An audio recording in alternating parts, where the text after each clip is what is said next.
தயாரிப்பாளர் சங்கத்தின் தலைவர் திரு தேனாண்டல் முரளி அவர்களை அன்போடு பேச அழைக்கிறோம்.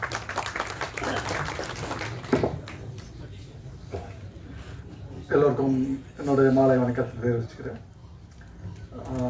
நினச்சோன்னா சிவா சார் கொஞ்சம் பேசிட்டாரு. அதில் இன்னும் ஒரு சின்ன இந்த ரிவ்யூஸ் பற்றி அவர் சொல்லியிருந்தார்.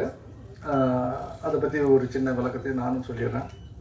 முன்னாடி 2022 நாங்கள் தமிழ் திரைப்பட தயாரிப்பாளர் சங்கம் அப்பயே நாங்கள் பத்திரிகை ஊடகங்களுக்கு ஒரு வேண்டுகோள் வச்சோம்.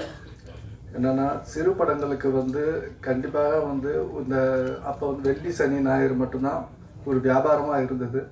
அதில் ஒரு ரிவ்யூங்கிற பேரில் பல அந்த படம் அவங்க ரிவ்யூ சொல்கிறது தப்புன்னு நாங்கள் சொல்லலை, கருத்து உரிமைன்னு சொன்னோம். அதே நேரத்தில் அதுக்கு வர பின் விளைவுகளை அதனால ஒரு 100 குடும்பங்கள் பாதிக்கப்படுது. ஒரு படம் இந்த ரிவ்யூனால என்ன பாதிப்புனா ஒரு 100 குடும்பங்களுக்கு அது ஒரு தயாரிப்பாளர் தலையில மொத்தமாக விழுந்துருது. அதனால அது ஒரு வேண்டுகோளை தான் நாங்கள் வச்சோம். மற்றபடி இன்னைக்கு சிறு படங்கள் இந்த வருஷத்துல அதிக சக்சஸாக பார்த்தீங்கன்னா நிறைய சிறு படங்கள் ஓடி இருக்கு. அதற்கு காரணம் அதோட ரிவ்யூஸு. அந்த ரிவ்யூனால படங்களை ஓட வச்சிருக்கவும் முடிஞ்சது. இந்த வருஷம் தமிழ் திரைப்படத்தில் அதிக வியாபாரங்கள், இப்போ வியாபாரங்கள் அவர் சொன்ன மாதிரி தியேட்டரை நம்பி வர்றதை நாங்கள் அன்னிலேருந்து சொல்லிகிட்டே தான் இருக்கிறோம். தியேட்டரை நம்பி தான் ஓடிடிங்கிறது அடிஷ்னல் பிஸ்னஸ். அதை நம்பி படம் எடுத்தால் நம்ம மாட்டிப்போம். ஏன்னா காலங்களில் ஓடிடியும் டவுன் ஆகும்போது மாட்டிப்போன்றதுனால திரையரங்கை நம்பி படம் எடுங்க அப்படின்னு எல்லா தயாரிப்பாளர்கள்ட்டையும் நாங்கள் சொல்லிகிட்டு இருந்தோம். அதுதான் இப்போ 2024 வந்துட்டுருக்கு. இந்த சிறு படங்களுக்கு இன்னைக்கு வியாபாரங்கள் ஒரு துளிர் விட்டுருக்கு.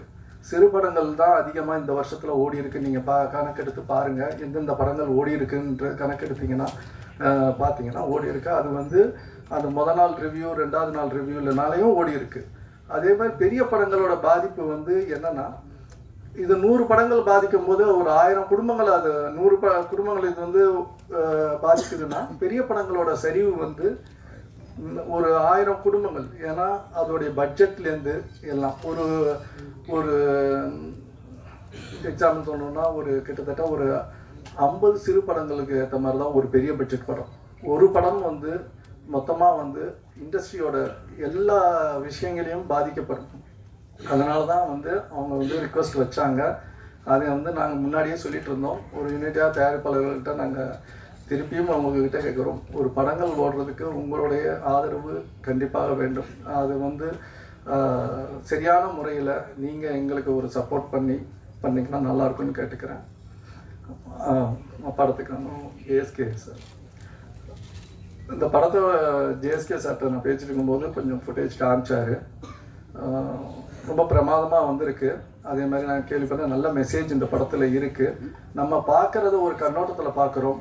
ஆனால் படத்தில் அது என்னென்னா வியாபாரத்துக்காக இது இந்த சாங்ஸு ட்ரெய்லர்ஸ் காரணம். அதை தாண்டி படத்தில் ஒரு பெரிய மெசேஜ் வச்சுருக்காரு. அது நான் கேள்விப்பட்டேன். அதே நேரத்தில் நான் இன்னொன்று யோசித்தேன், ஜேஎஸ்கே சார் நிறைய படங்களை நேஷ்னல் அவார்டு வினிங் படங்கள்லாம் எடுத்து தயாரித்தவர். இப்போ திடீர்னு இயக்குனருக்கு வந்துட்டார், நடிச்சிட்டு இருந்தார். இப்போ இயக்கத்துக்கு வந்துட்டு இருக்காரு. என்னன்னு யோசிச்சா, இன்னைக்கு தயாரிப்பாளர்களை நம்ம ஒரு டைரக்டரை நம்பி தயாரிப்பாளர்கள் பண்ணிட்டு இருக்காங்க. இன்னைக்கு காலங்களில் பார்த்தீங்கன்னா சக்ஸஸ் ஆனவங்க எல்லாருமே இயக்குனர் தயாரிப்பாளர்கள் தான் சக்ஸஸ் ஆகிட்டு இருக்காங்க. அவங்க தான் இந்த பிஸ்னஸே ரன் பண்ணிட்டு இருக்க மாதிரி ஒரு சூழ்நிலைகள் போயிட்டு இருக்கு.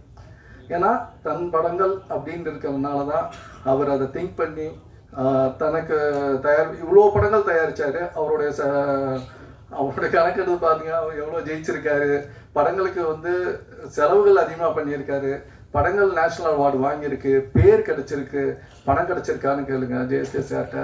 அவர் அதுக்கு போராடிட்டு தான் இருக்காரு. அதனால தான் இந்த படத்தை அவரே இயக்கி இது ஒரு பட்ஜெட்டில் பிளான் பண்ணி நானே ஷாக் ஆகிட்டேன். ஏன்னா நான் எங்கள் அப்பாவை பார்த்து ஒரு சின்ன படம், ஒரு குறுகிய காலத்தில் ஒரு சின்ன பட்ஜெட்டில் இப்படி ஒரு படம் பண்ணலாம் அப்படிங்கிற அப்பாவை நான் பார்த்து நிறையா பண்ணேன். அதுக்கப்புறம் நான் யாருமே அந்த ஸ்கேலில் நான் பார்க்கல. காலங்கள் மாறுது, பட்ஜெட்டுக்கு ஏற்ற மாதிரி படங்கள் எல்லாமே மாற்றிருக்கேன். அந்த ஸ்கேலில் ஒரு டைரக்டராக நான் பார்க்கல. ஜேஎஸ்கே சாரை இந்த ஒரு குறிப்பிட்ட நாளில் பட்ஜெட்டில் இன்னைக்கு காலகட்டத்தில் எடுக்க முடியும்னா அவர் ஜேஎஸ்கே இதில் இந்த படத்தில் பண்ணி காமிச்சிருக்காரு.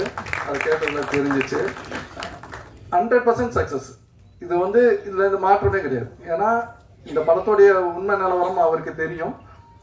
இதை எப்படி வியாபாரம் பண்ணுறதும் அவருக்கு தெரியும். அவர் பல துறைகளில் இருக்கார்.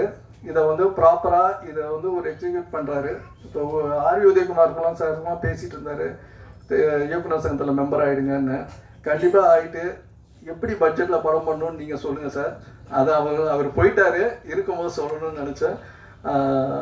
அதே மாதிரி இதில் நடித்த ஸ்டார்ஸை ரொம்ப கோஆப்ரேட் பண்ணியிருக்காங்க. ஏன்னா இந்த காலகட்டத்தில் அவர் இயக்க முடியும், டீம் எல்லாமே இருந்தாலும் ஆர்டிஸ்ட் வந்து கோஆப்ரேட் பண்ணணும்.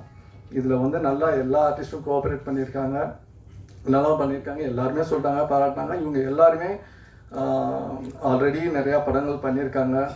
பாலாஜி முருகதாஸ் வந்து 1-2 படம் பண்ணியிருந்தாலும் இதுக்கப்புறம் அவங்களோட ஃப்யூச்சர் வந்து கொஞ்சம் பிரைட்டாக தான் வரும், இன்னும் பெட்டராக வரும் எல்லாருக்கும். இந்த ஹோல் டீமுக்கும் என்னுடைய வாழ்த்துக்களை தெரிவிச்சுக்கிறேன். நன்றி, வணக்கம்.